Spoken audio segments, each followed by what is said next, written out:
Hi, I'm Liam Poindexter, and we're not in Gloucester anymore. We're here in Boston. The Eleanor has just arrived. She made the trip down safe and sound. She's fully loaded.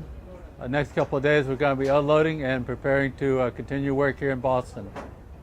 This is the second ship out of three. This is the Eleanor. It was owned by John Rowe. It was named after his favorite niece, Eleanor. It certainly does look a vessel that would have been in Gloucester back in the 18th century. This was made from the hull of the Vinciane, a 1938 Gloucester fisherman, and now it's an 18th century constant trader.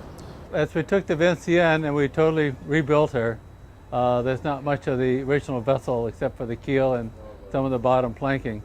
But we've totally redesigned it.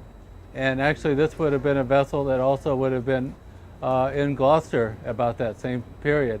So this would have been a common sight to see a vessel like this, leave Gloucester. However, it was probably under sail at the time. The lines on this ship coming out of Gloucester Harbor is a little different than the Brig Beaver. This one's a little more graceful, a little more elegant, more beautiful than any of us could imagine. Well, the quarter gallery is with the copper on it and the transoms and the white windows.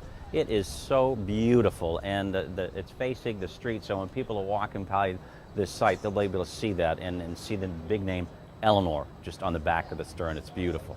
Well, it is. There's a lot going on. We've got the riggers here from New Bedford, and of course they're working with Leon's crew out of Gloucester. So while they're rigging, Leon is doing his work on decks and below decks, and Leon assures me we're going to be ready in about 3 or 4 weeks, and he just walked by and he heard me say that too.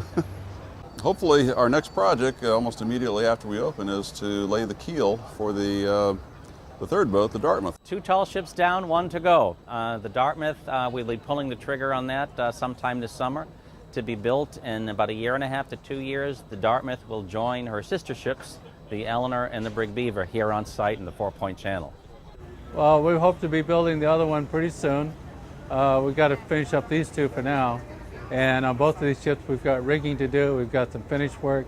We're going to install the cook shacks, the belfries, and the anchor windlasses. This was yet another milestone. The second ship has arrived on site, and now we know we're ready to go, and all the other pieces are going to fall into place. Well, we've got 30 days to be done with the entire project, and there's a lot to do. We're getting the retail ready, the tea room ready, the films are all being done, and we're going to make it. It's a way to go, but everybody's working real hard. Well, I guess it's time to be back to work. Check with us for the next episode, and we'll continue work here in Boston.